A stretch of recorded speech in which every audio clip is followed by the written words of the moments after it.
out, a little bit and give you a little bit of time back. So welcome week 3. As I said, this is school age and adolescence. I'm going to start with the PowerPoint, and then I'm going to go into the Kahoots. We know that there is a CJ Sims due, and I actually went in and looked at it. It's actually really good. Make sure you go through all the different categories, look at the medical records, scroll down on the medical records. That's something I forgot to do initially, so I missed some orders.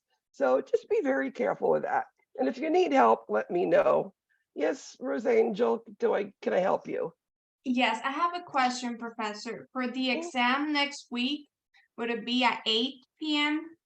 too? Yes, absolutely. The first thing we do on exam week is exam. And then I'll say, come back at 9:20 for class. And I'll either teach a PowerPoint or I'll teach a Kahoots, where I'll teach over a Kahoots. Okay, so let's see which one I'm going to do. I don't know yet. I still have to go over and review the PowerPoint a little closer. And I'm also going to review the Kahoots a little bit closer, okay?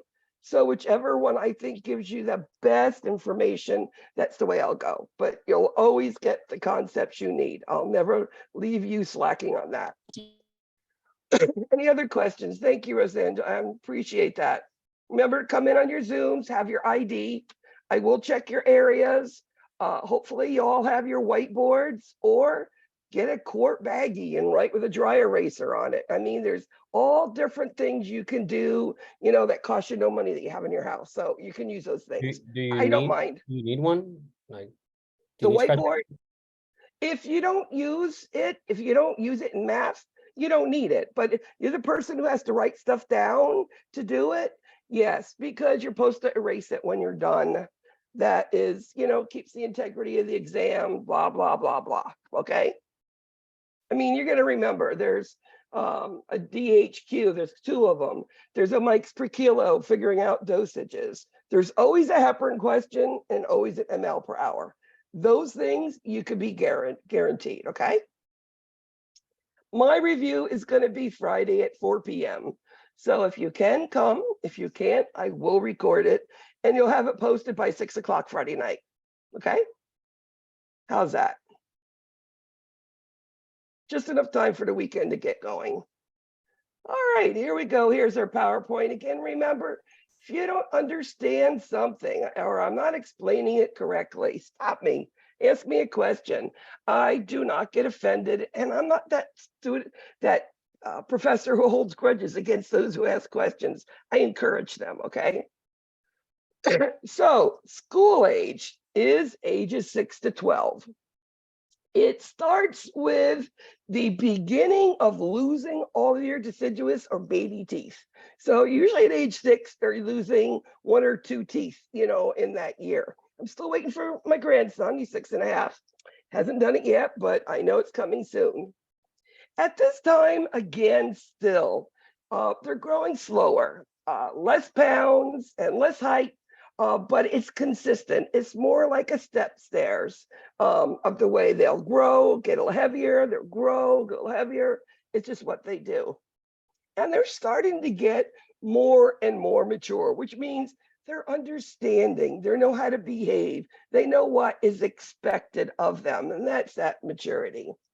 So as I said, that's what they do, very little, but school age is ages 6 through 12. So they do gain 1 to 2 feet during that time, but it's a couple inches per year. And their weight should about double by that point. And boys and girls, there's no difference. It's after they go through that pre-adolescent growth spurt in the adolescence where you're going to see the boys start getting taller than the girls. Now, what happens in school age? Well, we started out with a clumsy, wobbly toddler who got a little bit more coordinated as a preschooler. Well, now they're becoming more graceful. They're more like ballerinas, versus, somebody who's a dorky person who can't dance, that wobbly person. So they're becoming more graceful. They're getting longer legs. They're getting less fat, and they're getting more muscles. And that height, according to the head or the chest, that's all gone. We don't look at that anymore. And they're starting to grow up. Now, remember, even though they're growing up and look older, please look at the chart. How old are they? I have a grandson who's 9, and the kid looks like he's 14. So I have to be very careful the way I speak to him, right? And that's something to keep in mind as a nurse if you want to do pediatrics. And of course, it is the age of loose teeth, as in all I want for Christmas is my 2 front teeth, right? And that should be what happens. Now, we've talked about how the body's immature when it's born, the kidneys, the intestines, right? And the bladder. And as they get older, you're going to see now they can hold their urine more. So they're better to take on a trip in a car. They don't have to go every hour like some of the younger kids because they have no volume in their bladder. Now, that heart, which took up a lot of their chest, is getting smaller. They've had multiple upper respiratory, virals, bacterial infections, immunizations like crazy. So their immune system's getting really good, really strong. Their bones are becoming more ossified, so they can crack a little bit easier. That's what that means. And again, physical maturity is not necessarily correlated with emotional and social maturity. So even though my grandson is 9 and he's a big boy, the problem with that is he's not there emotionally or social. So I've got to remember those things, okay? Now, a child in school that all of a sudden, or a child at home that all of a sudden is a good kid, and all of a sudden they're having these behavioral changes and physical symptoms like not sleeping, losing weight, gaining weight, either or, can be really signs of distress. It could be maybe what's happening at home. Maybe it's a divorce. Maybe, grandma died, the dog, ran away. It could be many different things. So children do have this outward sign when they are stressed. So it's something that, as nurses to look at, especially our school nurses. Now, prepubescent, usually starts about age 10 in girls. This is when all of a sudden they get little nipple buds, because that's the beginning of puberty, okay? And boys, they usually don't start till 2 years later. And then they start getting the enlarged testicles. It's part of what Tanner says, Tanner stages of sexuality. But the thing is, you have a girl who's 10 or in 5th grade. At this point, they think boys are silly and dumb. Why? Because they're not as mature. They don't grow up as quick as girls do. Now, they do in high school catch up and surpass, but this is that awkward age, with boys. Now, how do we assess a kid who's a school-age child? Well, it depends if he's 6 or if he's 12, right? It's a big spread of age here. So if a kid is 6, 7 years old, they need an X-ray. Don't say, hey, I'm just sending you for an X-ray, and you'll be right back. Well, they think gamma radiation rays are coming out of the eyeballs and it's going to zap through them. I mean, that's what kids do think. But if you said, it's a big, and it makes noise, and it could be over your head or put up next to your body, but it's really attached. It's not going to fall on you, and you're not even going to feel it. You don't even see light, nothing. You'll just hear a click when it's done and say it's a camera. But the neat thing is I'll be able to see inside your body. And I can't tell you how many X-rays that I pulled up. And, thank goodness there's technology today that I was able in every room, pull up the picture of the X-ray. They could see the pneumonia. They could see that constipation because it's big. You can know it when that's there. Or you could see a broken bone. And that really lets a child validate, oh, there it is. Now I understand. Remember, you inspect, first look. I mean, look at a kid, well appearing or sick. You can tell instantly. Kids at 6 are running around, you can't hold them still. And if they're not moving, something's wrong. And of course, just looking, you can see just color. Then you're going to auscultate, percuss, and palpate and find out what's going on. Now, one of the things you see when you are sick is lymph nodes. But if they're not sick, when you feel them, you're not going to feel anything. So if you feel them, something's going on. Look, there's something that's happening with that child. How do you do these, assessments? And you do that hypoglossal nerve. Well, have them stick their tongue out. And the crazy thing is you can even have young infants sticking their tongue out. They like to imitate, right? Just at them and they'll do it back at you. So even an infant, a couple of months old, you can get that tested. I mean, school age kids are a lot easier. Now, when you're listening to breath sounds, and this is something capstone that you're going to have to do, assess breath sounds and know where you're listening and what you're hearing. Bronchial breath sounds, you put it over the trachea at the substernal notch. Now, the substernal notch is that little thing between your two clavicles. And actually, that is the one thing when you have a child who is sick, like asthma and really difficulty breathing, that's going to be pulling in so deep. You say, oh my God, he's retracting to his backbone. Adults don't do that. This is children. Okay, let's go into some of the theorists. We have Freud, we have Piaget, and we have Kohlberg, and we have a little bit of Freud and Erikson. Now, Freud's more about sexuality and boys and girls, sex like in different ones. And what does Freud say in this time period? Well, Freud's all about relationships, which is called latency in the school age children. It's same-sex peers. So, they like their best friends to be of the same sex. This is school age, and it's called latency. Why these words? I don't know, but I try to point them out as we go. Just remember the word is latent. Now, Erikson, this is what we talk about. These children do have a sense of industry. Well, what is an industry? Well, just think about it. Industry is something you build and it works, right? Now, these children in school age, this is what they do well. Bake a cake, play a piano, maybe it's video games, maybe it's sports, but they do it really good and they feel proud. And usually people tell them, wow, that was awesome, good job. Now, they do it for themselves, but it's because they want the approval of their peers and other people. They like them saying something good about you. Now, the flip side of doing something well is I can't do that really good. Math just drives me nuts. I don't know it. That's your inferiority, okay? And they feel like they have failed.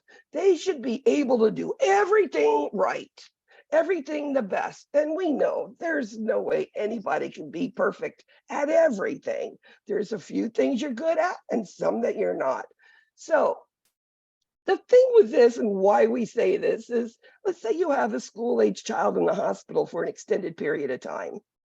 Now, you got to keep them occupied. So you might call in Child Life, which is a great thing. They come and play with the kids, or they can bring you toys if you need them.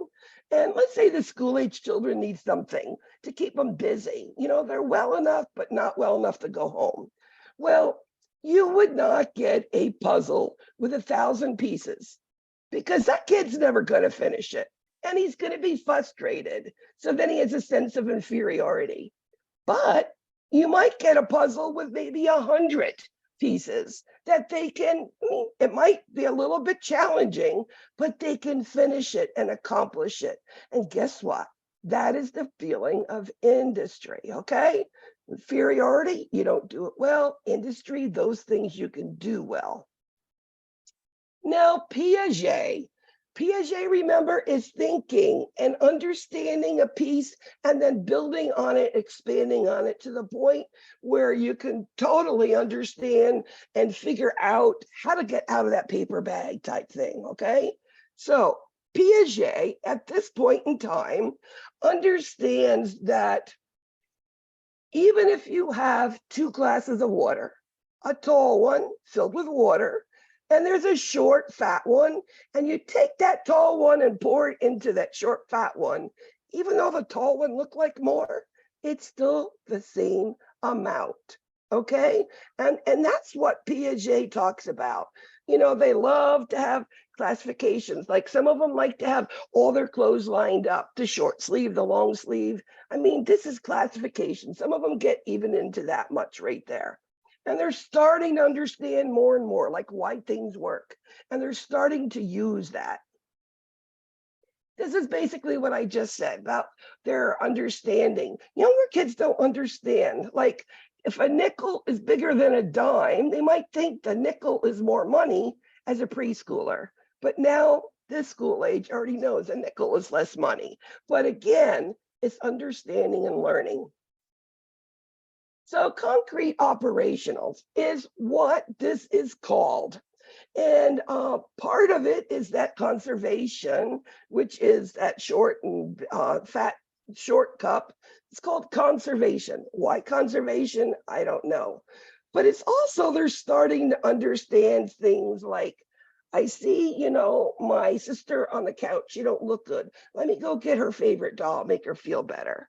Or maybe mommy's on the couch and she don't feel good. You go get a napkin and put it over her. Here, mommy, feel better. Or get her a bottle of water or whatever. They're starting to understand, you know, this one don't look good. Let me do something for them. They're starting to understand that's a good things to do.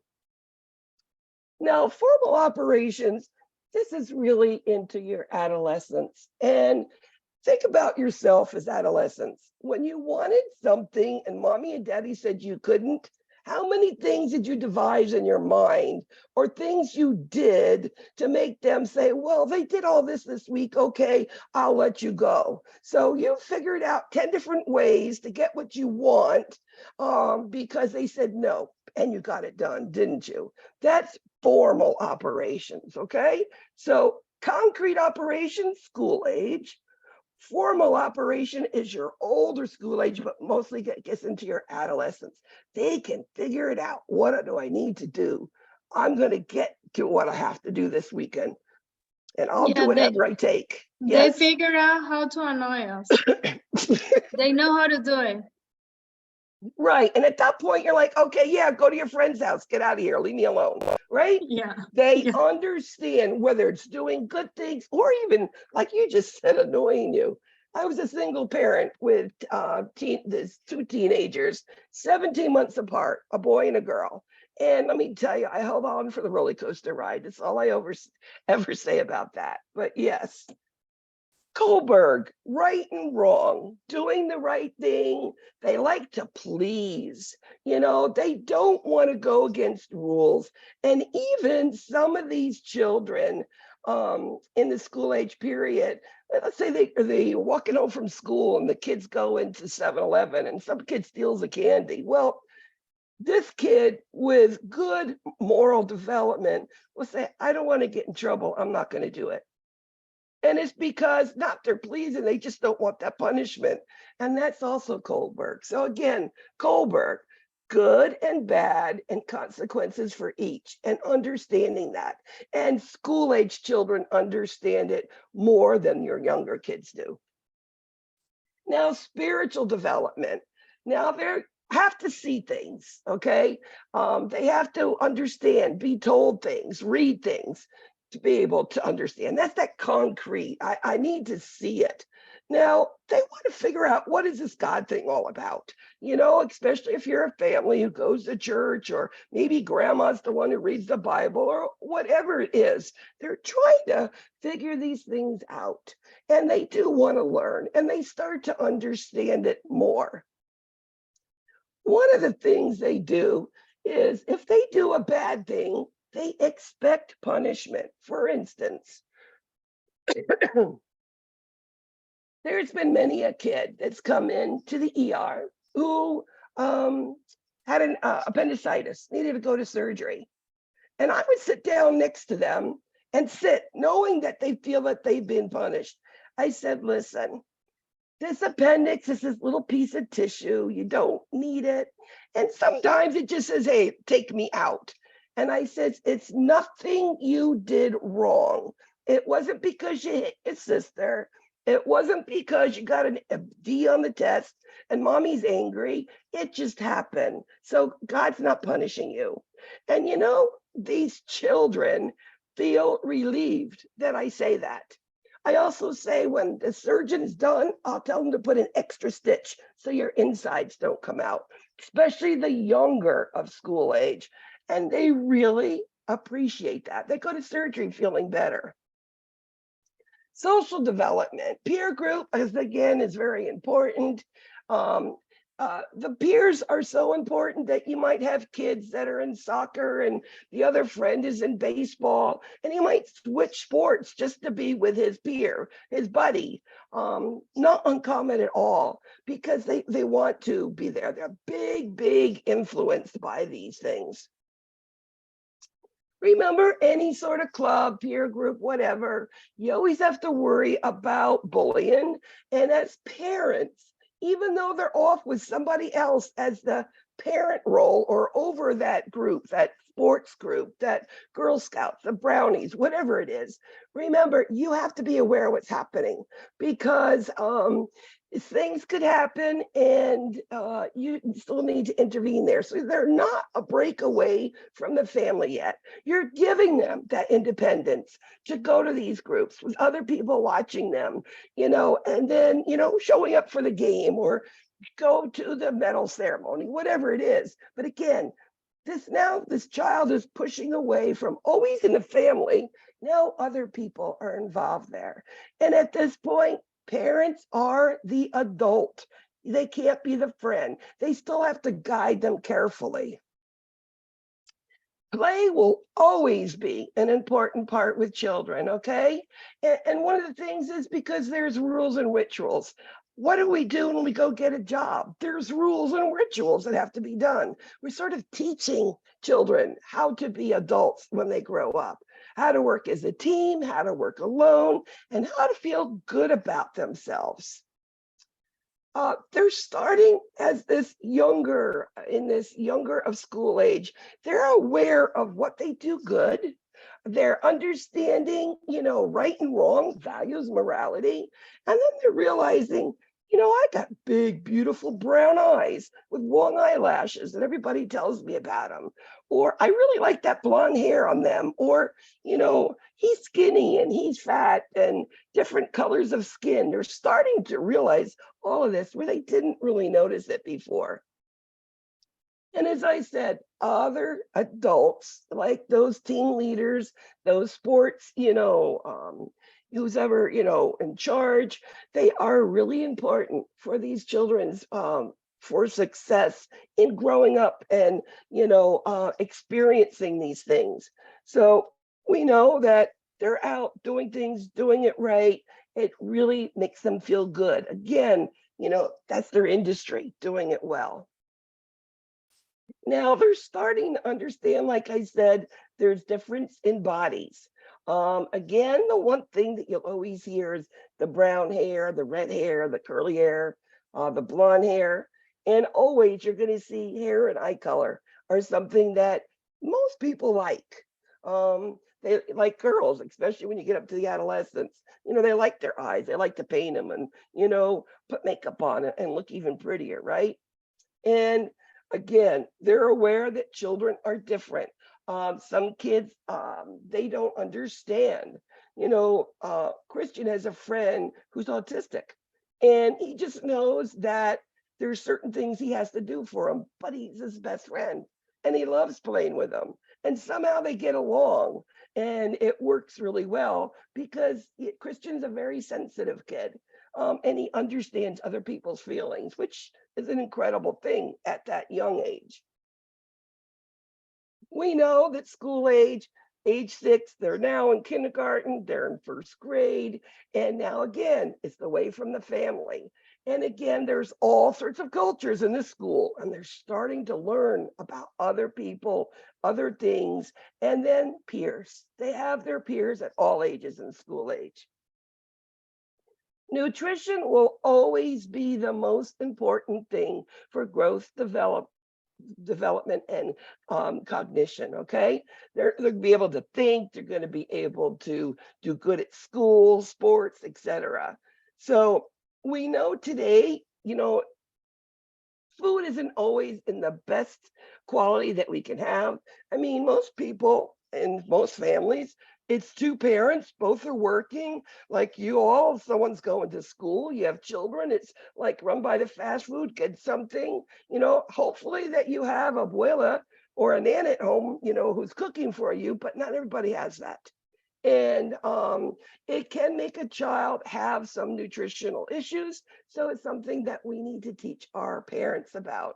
There is something on the internet, and school age children are perfect to teach about nutrition, and it's called My Plate.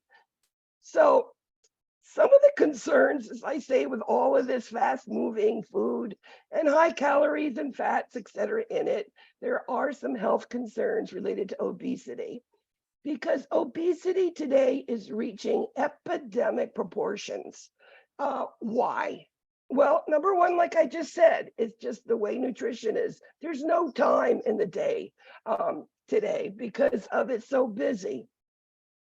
The other thing is kids don't get up, go home from school, do their homework, take a snack, put on their play clothes and go outside, ride the bike. It doesn't happen. What they're doing, they're on computers, video games, telephones, and they're not getting that exercise that they should have. And of course, then they're eating these high calorie fat foods. And of course, that leads to obesity. Sometimes it's due to an unsafe environment, and that's nobody's fault. It is, the neighborhoods, and it's something that we need to think about also. But overweight children have a increased risk of hypertension. So your blood pressure as, adolescents and adults, diet is going to be elevated. Diabetes, high cholesterol because all the extra fat that we're eating. And all of this is due to those cardiometabolic changes in their body because they are overweight. So if these are things that are in their future, if we don't get a handle on it right now. So early intervention, just like early intervention, with physical, speech, and occupational therapy on the young kids. Well, on school age children, one of the things is early education and let them know about it. And a lot of them are fitting them into school programs now. Now, how to prevent obesity should start when mommy's pregnant. Mommy should be eating proper foods that we're feeding the baby and then go right into infancy. Seeing that, all right, the baby's gaining too much weight. We need to look at that, and keep them on the scale where they should be. And it doesn't matter what ethnic group you're from. It's everywhere. It's across all boards. So it doesn't matter where you live, doesn't matter your culture, your ethnicity, nothing. It's all across. So as I said, school age is a great age to teach. My dissertation was on school age children and, seeing that if I asked them questions, how valid and reliable they were. And we found that school age children are a great population because especially the younger kids, they tend to tell the truth. They don't want to lie when they're answering some questions. So that's pretty cool. And then the other thing we tend to do, because our mothers did it to us, is making kids finish their plate. So you fill it up with food and they don't finish it. We make them sit there and finish it. And that leads to adults finishing their plate when they're full. And again, that can lead to obesity. And I know that's a double-edged sword because, we want our kids to get proper nutrition, but it's something we shouldn't do, believe it or not. School age children should be sleeping 9 to 11 hours a day. They still need it because if they're not getting it, they're going to be sleepy in school and they're not going to learn. We know young kids, they're going to fight bedtime. I need another kiss, another hug. I go to the bathroom. I need another drink of water. I mean, all of that, the whole routine that goes on. But after that, kids, they're tired. I'm going to bed, mom. Good night. So, or they just want to go on the phone and talk with their friends, right? But usually the older kids, they'll go to bed, no problem.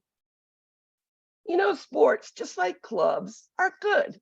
Gets them out, gets them in a group, in a team, makes them, focus on a goal and trying to work to get there. And then, doing all of the practice it takes.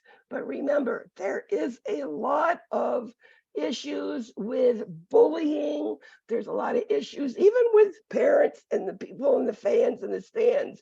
Oh, I don't believe you struck out. Oh my God, how did you miss that ball? Can you imagine how a poor young kid could feel about that? Again, parents need to be there so they can see this going on, because kids love to compete. They want to win. That's just what school age kids do. Now, excuse me, my voice is a little bit crazy. Now, dental health. So we know they start losing their teeth at 6. That's usually when they start. And we know there's permanent teeth are coming in. And you only get one set of permanent teeth. So we need to keep these teeth as good as we can. So what they say is you absolutely need to brush your teeth before going to bed. Anything during the day, it's wiped off, and then they should only have water at their bedside if they want something to drink. Now, yes, they should floss, but younger school age children don't have that dexterity, especially if you have those string things. I mean, those little sticks, maybe, but the book says they cannot because they don't have dexterity, okay? Now, if a kid is losing teeth, permanent teeth, this is probably poor dental health and it needs to be looked at. I mean, we want to prevent dental caries and periodontal disease, right? I mean, this is a time where teeth are coming in and they're crooked, and this is braces. This is all the things that parents have to look forward to on these children. And, kids are always getting out of the pool, slipping, coming down on their chins, cracking teeth. This is all part of what they did. I mean, I have one tooth that cracked. I was underneath the rug, don't ask me why. And my brother sat on me, pushed me down, my face hit the floor, and I got a cracked tooth. And it's something that, is a permanent tooth. What is a front tooth? Now, sometimes when they come down, like on their mouths, especially like on the sides of the pool, on monkey bars, I've seen it, where their whole tooth comes out, root and all. What do you need to do? How do you, permanent tooth, not a baby tooth. Baby tooth, I'd be like, okay, well, it's going to come out anyway. But a permanent tooth, we need to save it. Now, we put it in cold milk. Bring it to a pediatric ER, Nicholas Children's perfect, or a pediatric dentist. And if it's in cold milk, they can numb the gum and they can push it back in there. And most of the time it will readhere, which is saving thousands and thousands of dollars. And I've seen many of these come through where their tooth is gone. Usually it's the upper front, which of course you want your child to have a pretty smile, right? So let's keep that tooth. Don't touch the root, just touch the top of it. Have that in there, and the dentists come and put them in, and they actually do a really good job. Now, school age children are getting more mature about sexuality, right? And it's a time, especially, in that middle childhood, that you need to start talking about sex. Now, it's not to go into details what sex is. It is, what do you know about it? And trying to alert them to good touch and bad touch, and understanding, sex, the repercussions of it, sexually transmitted diseases, HIV, pregnancy as they get older, things that really need to be discussed. And it should be started in school age. Nurses always, these school age children, many a times they're in the ER. Like the last 10 years, I was at Nicholas Children ER. And I'd get these young girls in with chronic urinary tract infections. And I'd send the parents out and sit there and talk with them. And they'd have all these questions about sex. And it's okay to talk with a nurse. And because I just need to give you information, not what I think. I mean, I could say you should be abstinent, but school age children is going to do what they want. So even the older school age children. So again, we tried to tell them to open with their parents. I could never talk to my parents. So I know that sometimes that's an impossibility to do. And again, answer questions. Don't just come out with the whole thing. Ask them, what do you know? What have you been doing? And again, don't be shocked with some answers they give you. Now, school health. I think school health, school nursing is a great profession. Number one, you have a retirement, usually with the county, which regular nurses don't get. Number two, you're off all the days that your children are, Christmas off. And it's the time frame where you're at school with your children. It's a great thing. You could do a lot with school health. They do health appraisals. They educate communicable diseases that when the whole thing on COVID came out, school health nurses, these are the ones that really had to put out all the information. So it was a big responsibility. There's counseling, helping them, giving them, finding where they can get care, referrals. School health is great. Now, injury prevention. Well, we know injury is at all levels, all kids. We know that at the highest level of anything in any age group is motor vehicles, always. And again, school age could be ran over, or it could be the car seat and an accident that happens. Now, another thing we talk about injury prevention is you got that kid again who's stressed out due to whatever reason. Remember, that kid might do some things that he normally wouldn't do. So the risk of injuries goes way up. So you really got to pay attention to that kid who's just coming from, maybe it's a nasty divorce, maybe they're moving, could be problems with money, could be anything in the household. It could be alcohol or drugs or anything. Remember, those kids are higher risk. They say a kid needs to be in the rear seat till 13 years old. Now, how many of you have 10-year-olds are doing shotgun to sit in the front seat with you? It's normal. And I never knew that with my younger kids, but they say in the back seat till they're 13, and they should be in a booster seat till they're age 8, okay? We know the young kids rear facing, back seat to the age of 2, yes, and then you could turn them around, but booster seat till 8 and in the rear seat till they're 13. Now here in South Florida, especially in Homestead, there's a lot of ATVs out here, and they're always running around down Chrome Avenue. And I look at some of the ages of these kids and I'm actually shocked. Some of them are very young. They do not recommend ATVs for children under 16 years old. They don't think they have the mental capacity to be safe. And I tend to agree with it. They tend to do more than they should, right? Now let's go up this hill and see how far I can jump in the air. I mean, you'll see those things. And I've seen bad accidents with ATV, which as we go through the course, you'll hear that one story and I'll tell it every semester. So ATVs, not under 6, should be over 16 years old. Always wear all the sorts of sports equipment. Bike helmets, make sure you have pads on, knee pads, wrist pads, helmets, whatever it is, make sure that they're wearing it. And they say actually trampolines are the highest thing of injury. I mean, I look at the backyards in my complex down here in Waterstone, and I could count the number of trampolines, and it really sort of scares me because I know that trampolines are a high risk for it. So they actually say not for any age would they have them, even the ones with the nets around them, etc. So again, parents at this age, as I said, are getting into that independence. Like I said, parents need to be there and be parents, okay? But they still need to sort of guide them along and sort of, again, keep open communications. I mean, ADHD, I mean, who doesn't know a person who's all over the place? And it's basically you don't focus at all. You go from one task to another task to another task. It's inattentive, hyperactive type of things that happens with them. Now, In school age children, mostly times these children are sent to the school nurse by the teacher.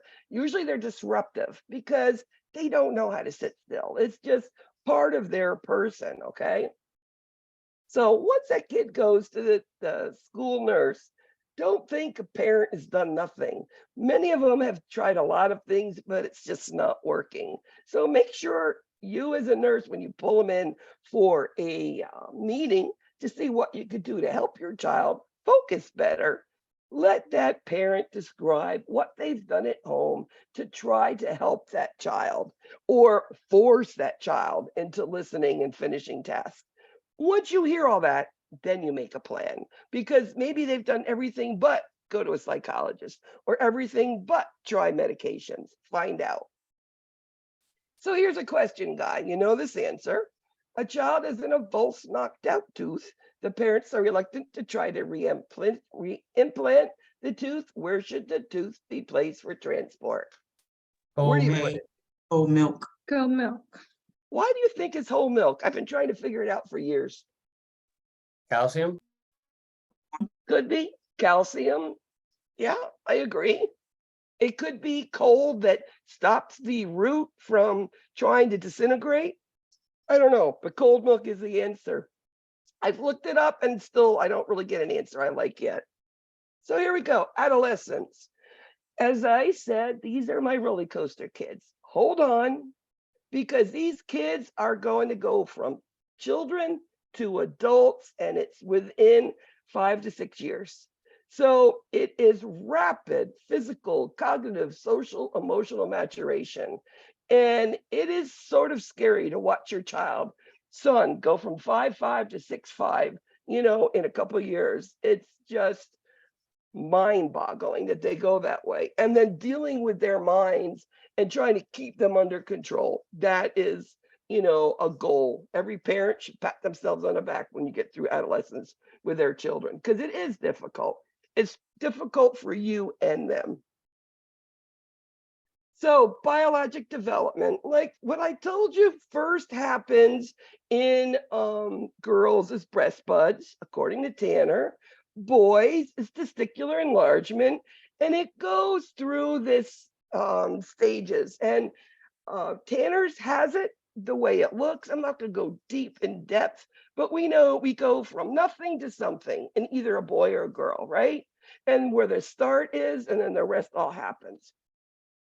One of the things with girls is they know that we're going to be starting these changes, and it's about 2 years to puberty once you see these changes started, okay?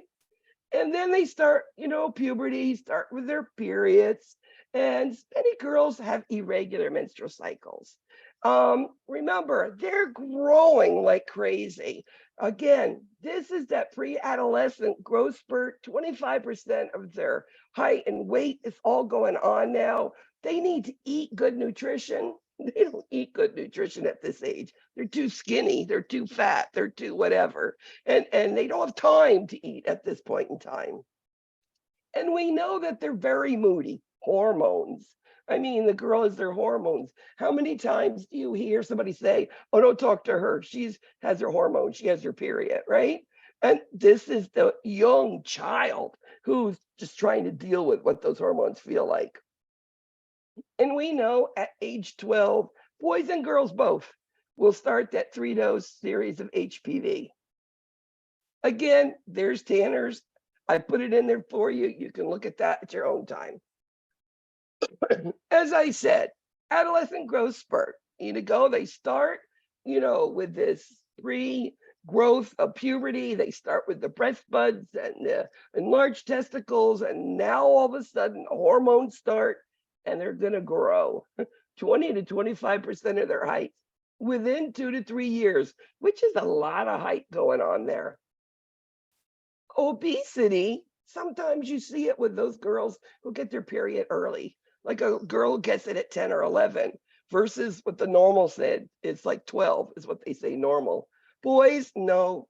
And voice does change in both sexes. You will see them in both. It's not just, the boys that their voice drops. Sometimes the girl's high soprano and goes to the alto, and it's just normal. Now, Erickson and adolescents. Look at the word identity. Who is their identity? It's their body image, right? It's their identity. Who am I? What do I want to be when I grow up? My sexuality. What is my sexuality? It's my body. Do I like the way it looks? Does it change? What peer group do I want to fit in? Is it going to be the band group, the art group, the sports group, the smart kids? It's just crazy. All of these things these children are going through, and it's their identity, and they're trying to figure out what they want to be like, and it is frustrating because not everybody sees them the way they think they see themselves. So very serious. This is a time where they don't like their body and body image. You need to be very careful. Low self-esteem or poor body image, they think they have a poor body image. You got to be careful. These children will commit suicide.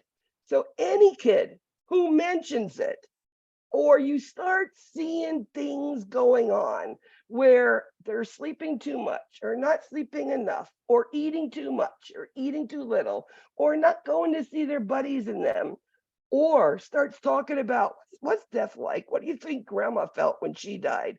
Something's going on. This should be red flags. Now, they go from having mom telling them what and how they're going to be, right? Because they're watching over them. And now they're starting to be more and more independent away from mom and dad.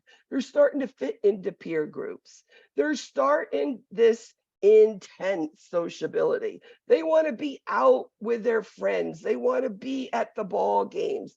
They want to be going to the movies. They want to be wherever everybody else is going to be, right?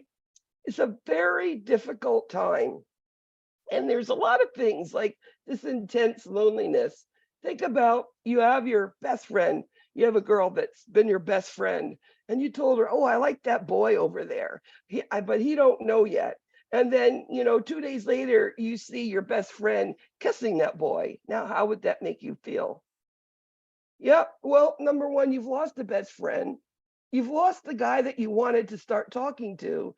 And that's that intense loneliness, right? I'm not worthy. I'm not good enough. Why do they like her, not me? What did I do wrong? Again, that is that intense loneliness. Relationships with parents.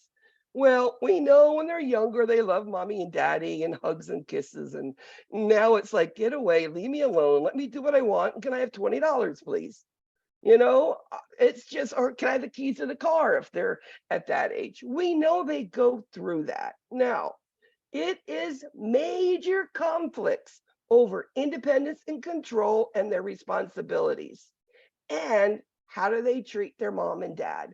Do they listen, or they come in at 2 o'clock in the morning and you told them to be home at midnight? Well, hello, that happens. So because of this, children need to be said, okay, if you want to be an adult, these are things you need to do in order to get that responsibility. You want $20? Well, take the garbage out, put your clothes away, make your bed, do the dishes, help put the groceries away when they come in.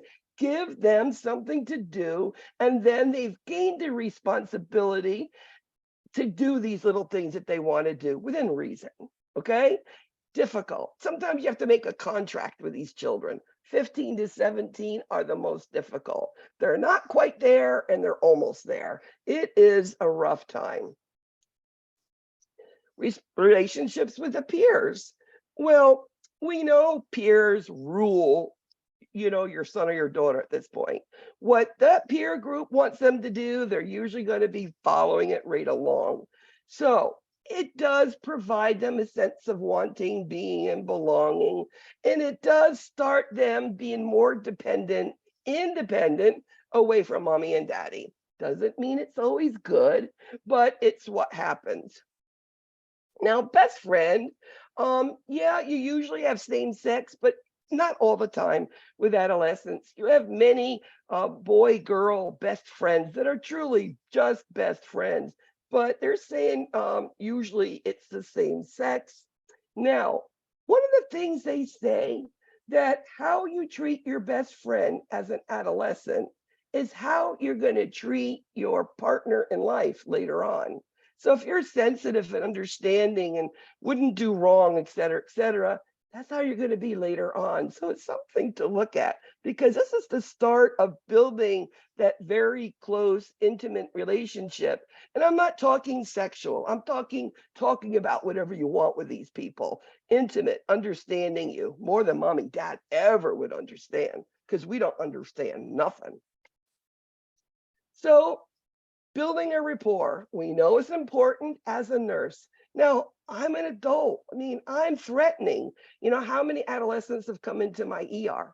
And how many of them did I need to ask questions to or be able for them to even listen or look at me? I mean, that's the reality of adolescence. So when they first come in, you know, and maybe I'll see, you know, they have ear pods in and I hear music. I'll say, hey, what do you like to listen to? And maybe I know that group, you know, that's weird, but maybe I do. Or maybe I saw that they had the really cool sneakers on. I'm like, well, where'd you get those? I think my son would really like those or whatever. So now you're starting that little bit of rapport. Or so, what do you do at school? Do you like, what's your best subject? Or do you play sports? These things start to build up a little thing. Another thing, and it's really start to be recognized today, is let's say you get a girl in, but she looks very masculine. You know, one of the things I've learned to do is I'll say, so what do you want me to call you? I see your name here is Antoinette. What would you like me to call me? Well, you might say Tony. You don't know, and you know something? At that moment, you have just won her confidence to be able to talk to you because you respected her first. And those things are something you have to think about. I know it's hard to do. I do understand that. Again, if they have a family that can talk to mom and dad, that's great. But if they can't, you know, the other person that's always readily available, again, the school nurse. You know, if they're having issues and things aren't clearing up, talk to the school nurse. Now, as I said before, it's a 3-shot HPV. It's to prevent cervical cancer. We know that. And it's girls and it is boys are giving it too. Now, I mentioned nutrition. Now, remember that first part of adolescence where it's pre-adolescent growth spurt, 20 to 25% of their height's gone. And in 2 or 3 years, they need good nutrition. But as I said, they're eating on the go. It's a bottle of water and a power bar and out the door. And they don't have time, or they're saving their money to do other stuff with it that you're giving them for lunch. That happens too. Or they're busy, they don't have time. And we know that if we have an adolescent, they should have like more of an equal weight. If you've seen it going up and down, that actually is going to be something's happening here. Is there some sort of eating disorder? Because it can be there. And I go over eating disorders actually in the cahoots later on. Again, have them make a 24-hour diary of their foods. If you're concerned, too big, too small, whatever, find out what they're eating, and then you can make good suggestions. Now, adolescents should be sleeping like infants, but they don't. Because remember, they're growing like crazy. This is the second time in their life they're growing, but they don't. And why aren't they? Well, they've got schoolwork, they've got social activities, they got things to do, people to see, people to meet. They don't got time to sleep. And that's just reality of the adolescent group. They should exercise, some do, some don't. They should be really good at brushing their teeth, especially at night, and flossing. And then sexuality. I mean, today sex on TV is like, if you looked at back in the 60s, no, this is crazy, but back in the 60s, I Love Lucy had a shot of a bedroom with 2 twin beds. They weren't even one bed, 2 twin beds. And the amount of outrage that came out because they showed a bedroom was like, you're showing sexual activity, and that's not good. Twin beds, can you imagine? I mean, today, look what's on TV. They're doing almost on regular TV today. Anyway, so limiting TV, It's not always going to happen. But again, sexuality. Nurses, remember, asking questions, answer for them. Again, give them written and oral information to help them.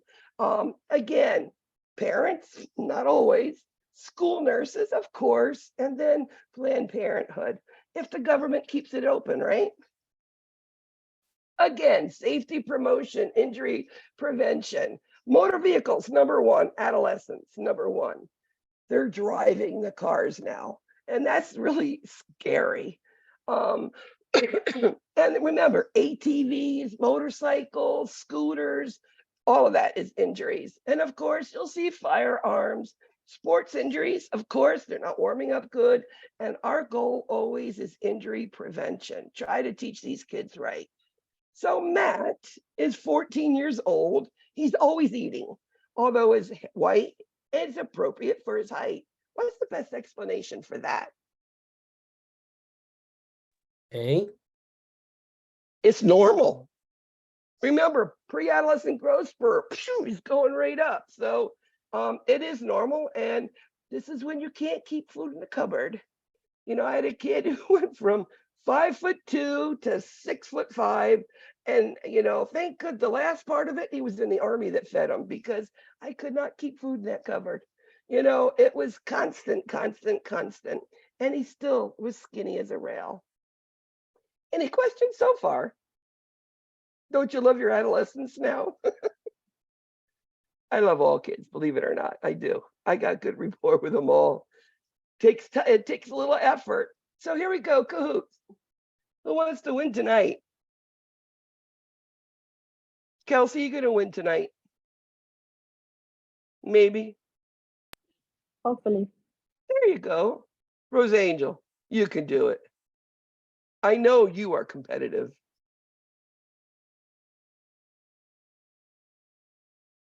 And of course, Adiel, that's the one who wants to win. I know you. Already, I know it.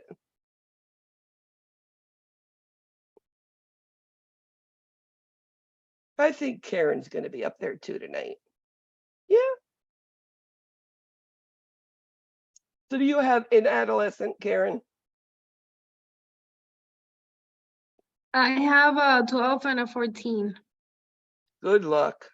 It's Mm-hmm. the beginning. Yes. I totally understand. I'm laughing, I'm sorry, but I went through it. You know, my kids now are 38 and 40 in September. Still my kids though. They're older than most of all of you. But I get my grandkids to play with, so I'm okay with that. Here we go. Week 3, school-age adolescent children.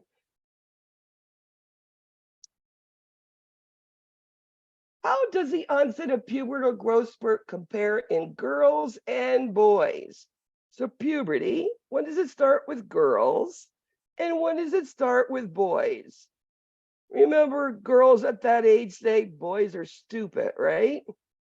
And the reason why their hormones and everything is not as far advanced as girls. And it does make a difference. It really does. And in girls, it starts about 2 years before boys. Again, 10 in girls and 12 in boys. Very good. A multi. What activities are appropriate for a 6-year-old child? So remember, school age, very, very beginning. Remember, school age, sense of industry, right? What they can accomplish. You don't want to give them any task that you don't think that they could accomplish. That's what this question is all about. So they should be able to ride a bike. They should be able to jump a rope. Now, solitary game, card game, that's something they just don't get yet. Not quite. Organized sports, they're just not quite ready yet. Okay, almost are there, but and they could fail, which would send a sense of inferiority, right? They can ride a bike, they can jump a rope, and that's the sense of industry. I can do it. At what age should a parent expect to have major conflicts over independence and control with their child? It's like I said, the hardest ages here.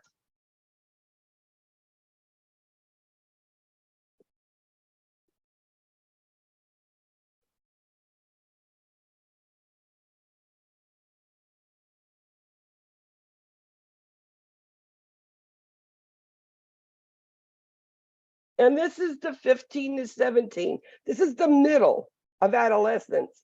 They're too young and almost too old. You know, that 18, I'm almost 18. That's your hardest age group. And that's when parents should sit down and make some sort of contract. What's expected?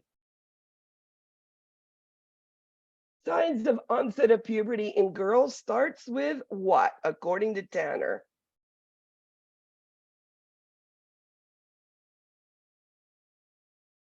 On the HESI, they always love to throw a Tanner question in. So be aware.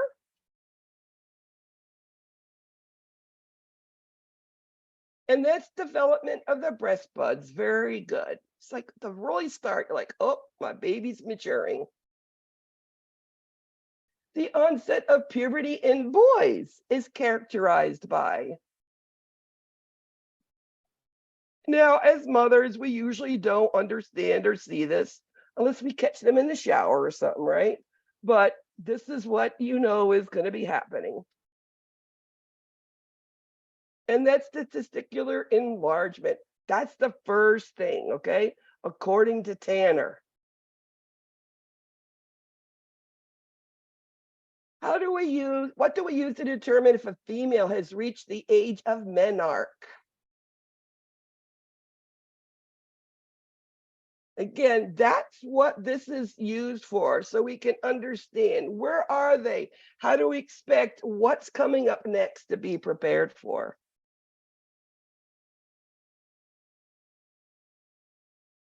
And that's Tanner's. You know, Maslow's hierarchy of needs. You know, first you have to have food and then you have to have self-esteem. It's like part of the pyramid. But Tanner's, it shows you. If you see the breast buds, you know what's coming next. You know that there's enlarged testicles, you know what's coming next. Tanner's. A child goes to the ER with a low fever, pruritic rashes, and oozing papules. Nursing care includes. Now, this is one of those cases. What could that be? And when I look at it, it's a low fever, but it's a rash that's oozing with little papules. That is very, very significant of chickenpox, especially if it's at different stages of healing. Any child who walks into the ER looking like that, even with the vaccine, because you still get chickenpox even with the varicella vaccine, you need to put those children, because it's all airborne. You need to put on that mask, protect yourself, and get them into a room where the air goes outside and doesn't go back into the hospital circulation. You can spread chickenpox just like that, okay? One of the things to think of. The source of injury, whether intentional or unintentional in adolescence, is associated with what? Adolescence, injuries, which one? Number one.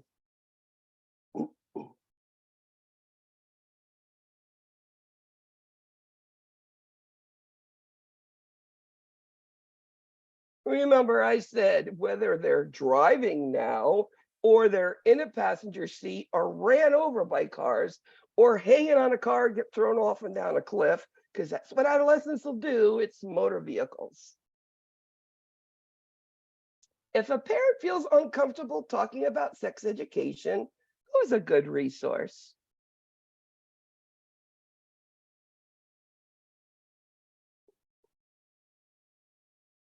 You know, when you have an adolescent, they'll talk to anybody, and that's okay. But if you want to give them the proper information and not just hearsay, the best person to go through is mom, if they're not available, maybe the nurse at the doctor's office or school nurse. Make sure they go to somebody that will give them proper information. A 9-year-old friend tells him soccer is a dumb game and he should play baseball. What is he going to do? Why is he saying that? What's going to happen here?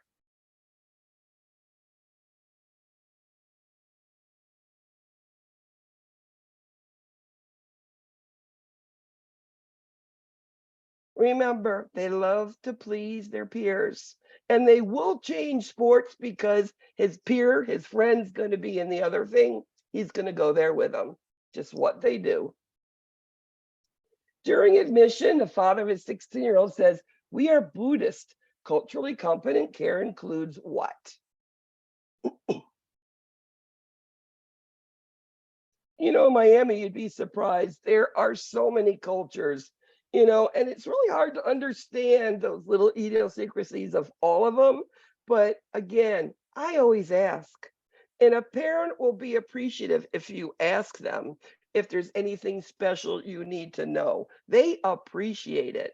So again, ask them, what do you need? I mean, are they vegetarian? That might be it. Or they can't have pork. Whatever it is, they can tell you. When you ask, you will gain a lot of respect. When teaching sex education and contraceptive for adolescents, what should the nurse consider?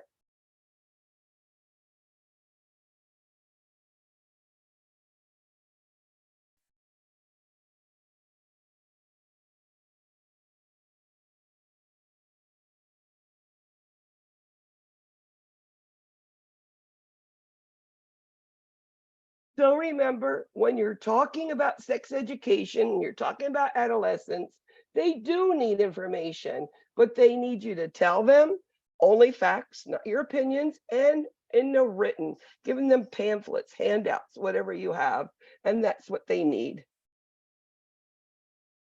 Another multi. The management of adolescent obesity should include what? You've got an adolescent who got on the scale, they're 5 foot tall, and they're 180 pounds. What are you going to tell them? How are you going to manage this?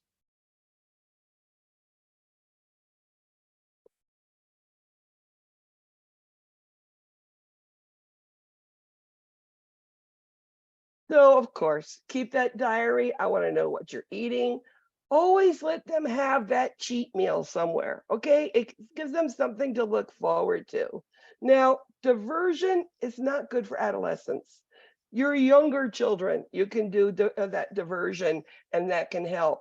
And using nutrition foods for a method of reward. Oh, I've got these nice carrot sticks for you. Here you are. Does an adolescent really want to hear that? No.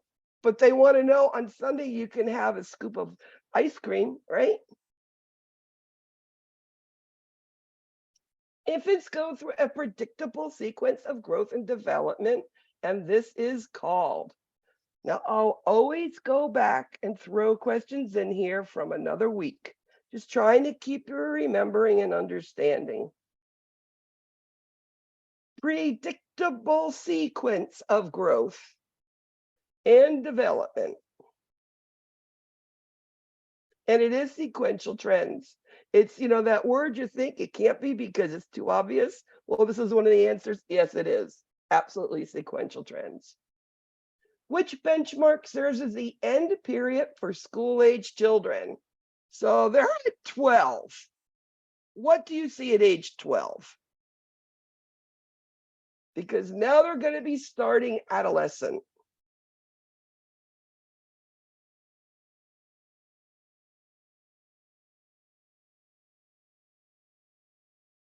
And this is when puberty starts. It's also all of the permanent teeth are in. Those are the two things, but the most one that you usually hear is that onset of puberty. Which action would improve dental health in the school-age child? School-age child.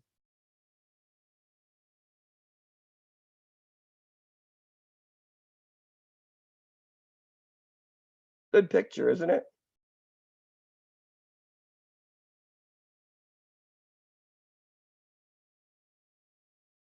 So again, flossing with the brushing teeth, absolutely. And again, when they are able, remember, young kids, those first and second graders, they don't have that manual dexterity.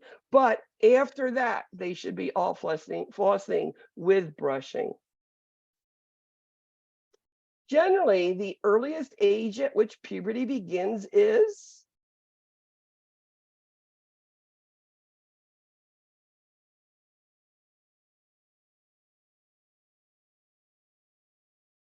And it's 10 in girls and 12 in boys, and we're going to go on to endocrine issues where it starts earlier, and we'll go into that when we get to that endocrine chapter.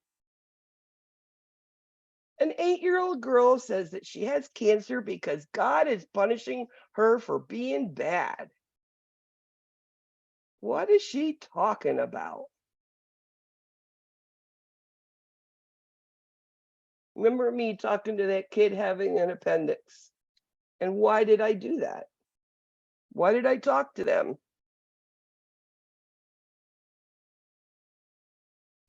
Because this is an absolute common belief. They believe that because they hit the sister yesterday or, bit a friend, whatever, they are having their appendix taken out and all this pain because I've been bad.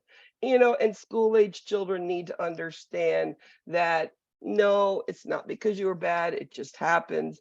And I'm telling you, it does relieve a lot of stress from these children. A 6-year-old needs to get a chest X-ray.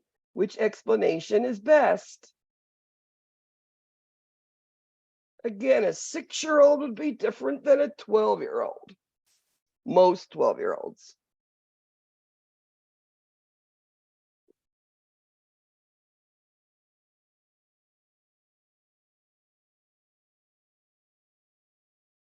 The technician's going to use a large camera, going to take a picture, and we're going to look inside of you. And again, let the kids see the X-ray and show them, where the issues are. They love it.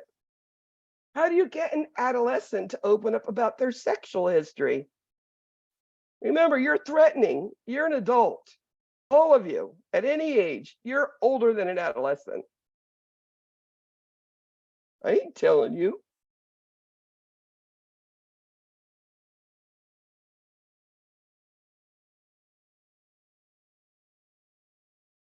So again, tell me about your social life. What music, what do you want to be when you grow up? What's good at school? The sneakers are cool. Whatever it is, you just start little things and see how they respond to you.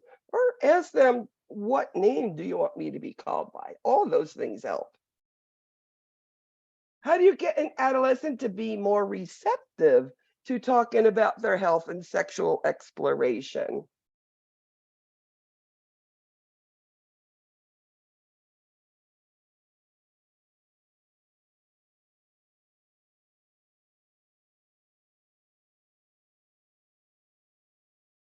Have the parents leave the room. And you know something? I've done it many times, and you do not have to tell the parents what the child said unless it's something that could hurt them or others, okay?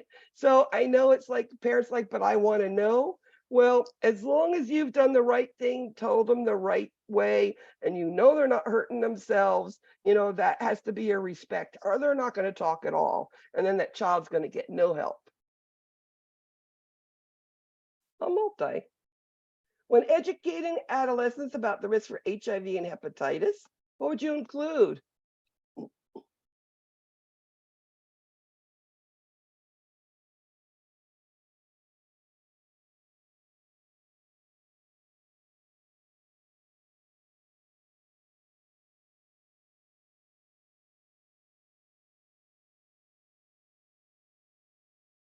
One thing you're going to say is you should be abstinent, but teenagers, adolescents will do what they want anyway.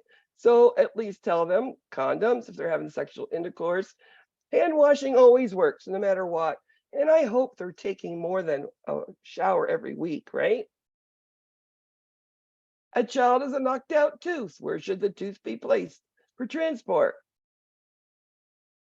You all know that one.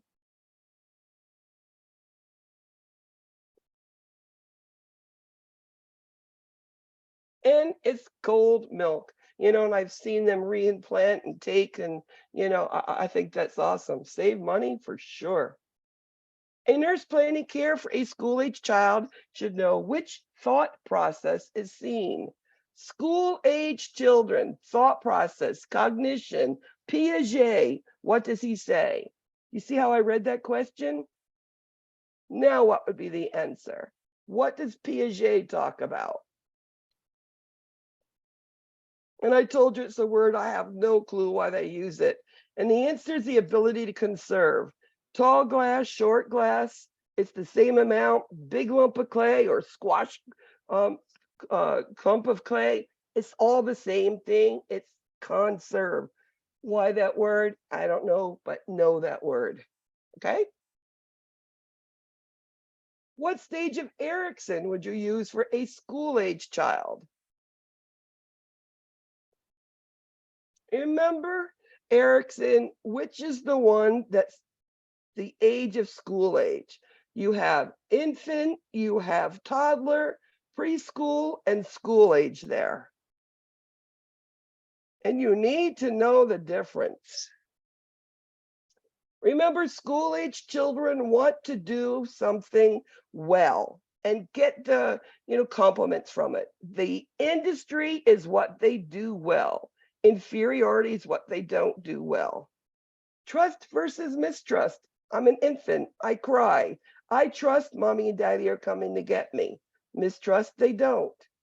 Initiative versus guilt. This is that preschooler trying to help mommy, but guilty because they don't know if they did it right. And autonomy. Me, mine. That is your toddler, okay? You need to know those 4 ones, and that's very simply said. School-age children's moral development. Morality, Kohlberg.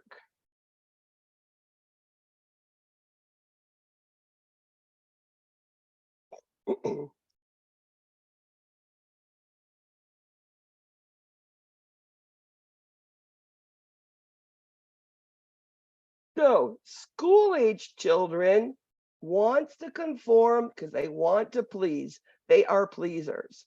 Now, the younger children, preschoolers, knows doing right or doing wrong is they know there's consequences with them, okay? That's a little bit younger, but it conforms to rules because they want to please.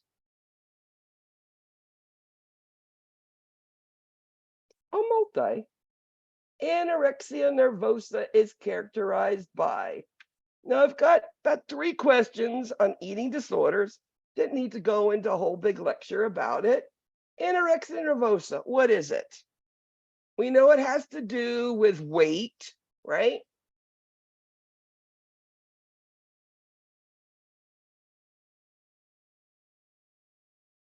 And we knew any eating disorder is all about body image. And it's really the adolescents, that most of this are older school age, some of them, but they don't want to gain weight. They think they're fat and they have a piece of lettuce a day. Now, vomiting and purging is not anorexia nervosa. Vomiting and purging is bulimia. Bulimia, they eat like crazy, and then they throw up, okay? Now, how would you know the difference if somebody had been doing this a while? Well, if they're skinny and they have rotten teeth from all the vomiting, it's bulimia. But if they're skinny and still have great teeth, most likely anorexia nervosa. Does that make sense? Because vomiting is acid and it burns them. Usually the first thing they look at is their teeth. Open your mouth. So how do you know if you suffer from bulimia? This is the one, the girl, the boy who right after dinner runs right to the bathroom, right? That would be the one that you'd be really concerned about. So they try to get out before the calories absorb, right? It is binge eating and purging. Adolescents are what? Mm-mm. 12 to 18. That's the ages. What is that? And I never want to be an adolescent ever again. I think it's one of the hardest times of life. I really do. And they're stuck somewhere in the middle, right? And also, they're confused, troubled, frustrated. They don't know their identity. And it's a really tumultuous time of life. And so it's answers 1 and 2. What is an adolescent's normal heart rate? Not quite an adult, and it's not a school age. Where is it?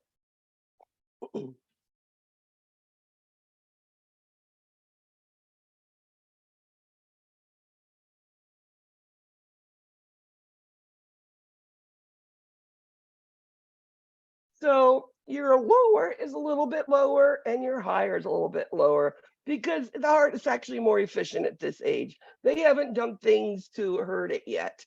Not yet. So 55 to 90 is usually your adolescents, 60 to 100 adults. When talking with an adolescent regarding personal health concerns, which is most important? So you're sitting there, you got mom and dad out of the room, you're talking with them. What do you really need to be concerned about?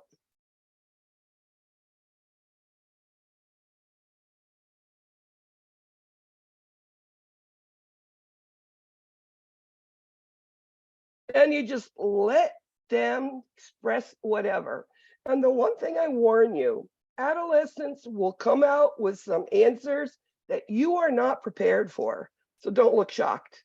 Just continue, So how did that make you feel? One of those type of questions, because it will happen. I've had my jaw almost fall out. Don't do that because you don't want the adult. Sometimes adolescents say it to look for that shock value, okay? So you want to find out more. Why are they telling you that?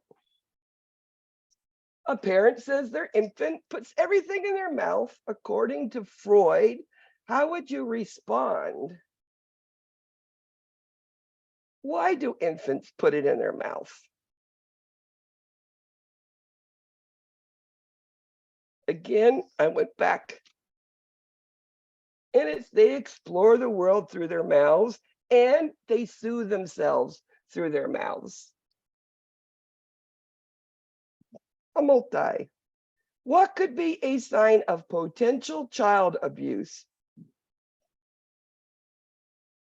Now we'll go about this a little bit more when we get into about bones, muscular skeletal things, but I bring it up here because this is something when we're talking children, we should think about because it happens. And, I've got stories that still haunt me, things that I've seen. There is an inconsistency between what you see and what they're telling you. Parents and children could have different stories, or the child's in the corner and afraid to talk to you.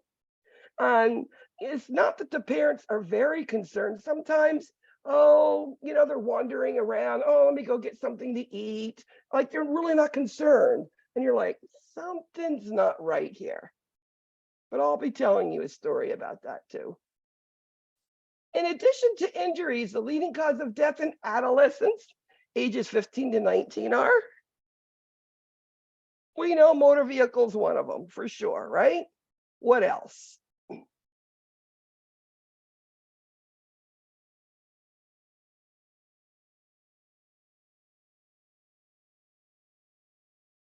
And it's homicide because they're doing stupid things they're not thinking about, like jumping on the hood of a car and riding it around, falling off and going down a cliff. And then suicide, body image, right? Those are the other two things. Cancer, no. Drowning, cancer, no. It's homicide, suicide, and you'll understand why now. In a school age conflict of industry versus inferiority, what does industry mean? And you should know this now.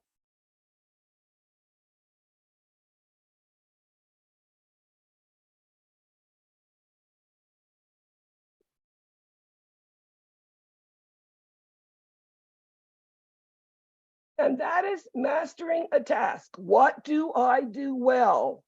I need to do something well. And what does inferiority mean?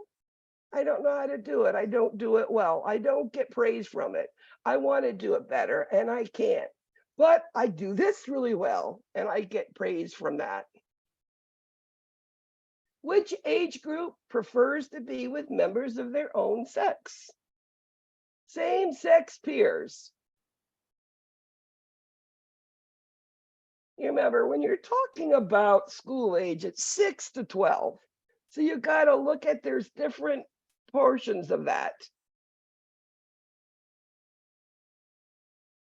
And that's right about 7 to 11 where they start. Usually 6-year-olds are still a little bit too young. And by the end of 7 is when all of a sudden they're, having more friends, same-sex friends.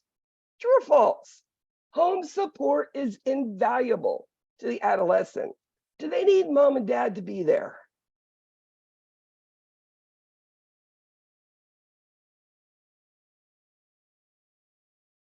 Karen, do they need mom and dad there?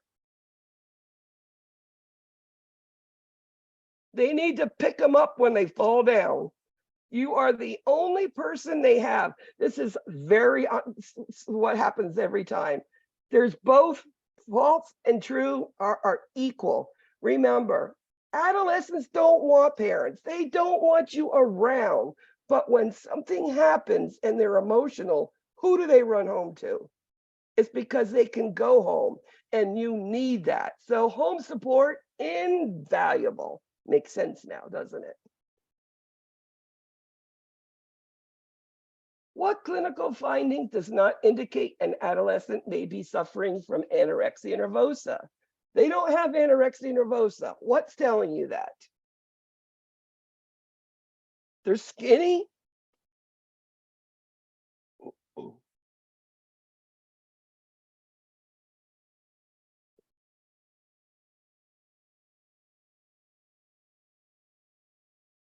And remember, bulimia.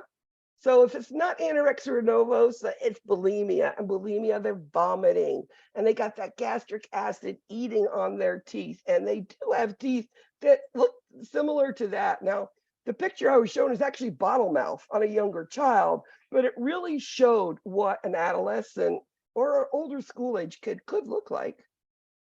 A 14-year-old in the ED after a biking accident, how should the nurse interact with the adolescent? Now, I was primary trauma nurse for many years at Nicholas, and I would get these kids in, and I had to be with the patient, that child, that adolescent. How do I keep things flowing easily? Everything gets done. I mean, what happens is x-rays coming, the supervisor, the trauma nurse, the primary, the secondaries, the surgeons, the neuros, everybody's coming at once. So can you imagine how that feels? So what I'm doing, sitting there and explaining what's going on, what's going to happen, and say, any questions, and answering them. Keep that child calm. What if they're bleeding out due to a puncture wound? You want them upset and frantic, heart beating faster? No, you want them to calm down and to let them know what's happening. Cooperative play, what is it?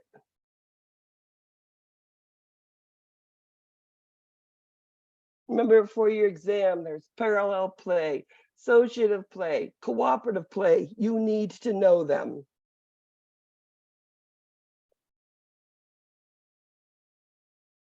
So cooperative play is 2 or more kids playing together and there's a goal, whether it's a checker game that somebody wins, or let's build a tower with this Lego blocks. Whatever it is, there's a goal. And that's the difference between associative and cooperative. A goal, playing together, but now there's a goal, cooperative. What does moral development involve? Remember, morality, moral, Kohlberg again.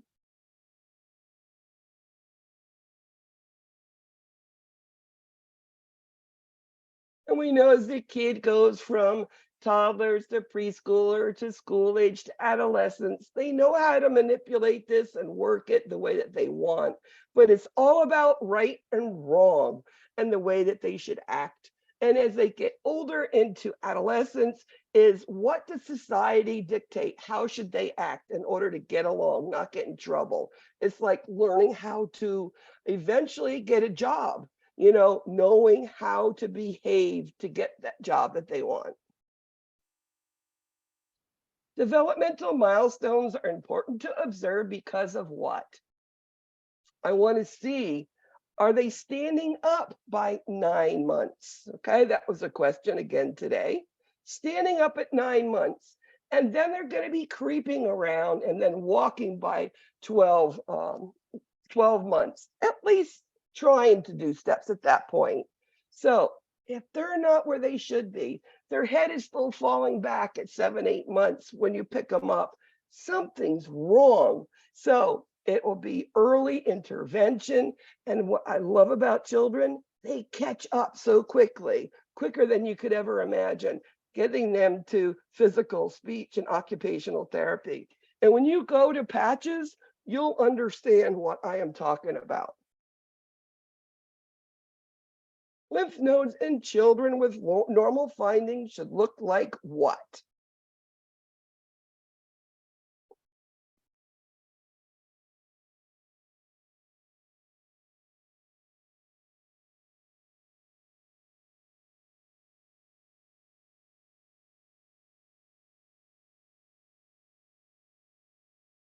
So a kid who's not sick shouldn't even, you don't know they're there. They're not there.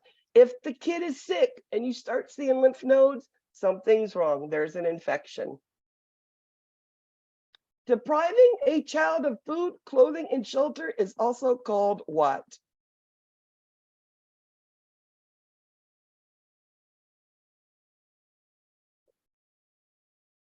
There was a news show, not from Miami, of course, but it was 30 degrees outside and a kid's ball went into the street and almost hit by a car. The police were called and they saw children out in the front yard in 30-degree weather with no jackets on. Do you know that they are arrested for neglect? Because they didn't have a jacket on. So, I mean, that's the most broadest, like, yeah, crazy. It's not that they were outside and they were being neglectful, but that is considered neglect. So, and I saw it on a news program.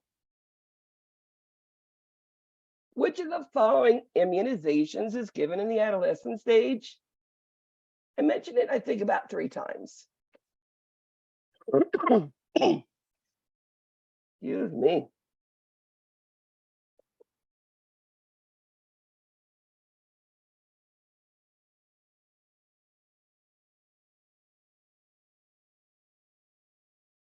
And it's HPV. Yes, it is.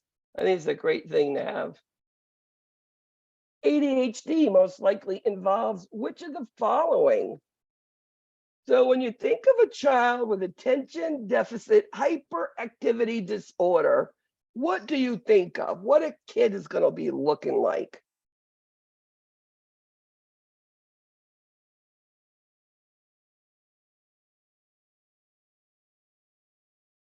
Inattention, distraction, impulsivity, hyperactivity. Starting something, leaving, going to the next. Starting something, going to the next. Starting something. It's like there's 16 piles of toys everywhere and nothing was finished. That is ADHD. And a multi. An adolescent's been brought to the ER with a drug overdose. What is the initial questions that you should ask this child? They're in a drug overdose. What's the initial things you need to know? You need to take care of that child first, right?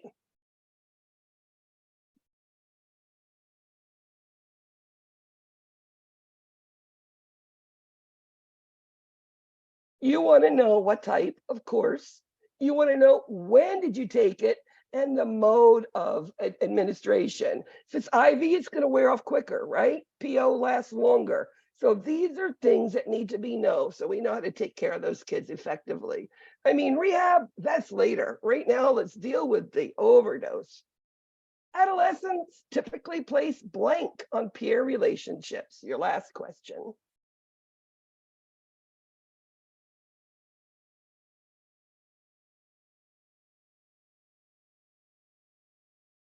I used to tease my kids. I used to tell them, yeah, you just want to go out and be with your buddies and them. And I had a name for every single friend they have. Not the real names, my own names, so I could remember them. But there's a big high, like that is the people that they depend on the most, high value on the peer relationships. Good job, guys. Number 3, John. Good job, John. Whoop, whoop. Then A. And number 1, Yadi. There you go. I told you. And Ami and Letty. So that is today's class. I did already post the review as we were taking the right after the quiz. I posted the review, the first one that's up. Remember, there's another one tomorrow morning. But again, I'll be getting it up tomorrow afternoon so that you can have it. And anybody who needs any help, please, just send me a message. I'll help. And at 2:00 on Friday, this Zoom, I only have 2 people coming. If you need help with dosage calc, no more than a half hour. I will let you understand it if you need that help. So if you do have those worksheets, have them with you because I'm going to go over some of the stuff on them. So if you need help, please come. I don't want anybody to get 2 points off per question for dosage calc. I think that's something that I can get through to you and help you with. I've seen students fail only because of dosage calc. They knew the material. They would have had, 80s on every exam. So something to think about. If you need it, want to try to ride the first exam, okay? But remember, I'm here to help you, okay? Good night, everybody. Always great as usual. Enjoy your evening. Thank you. Night. Thank you. Thank you.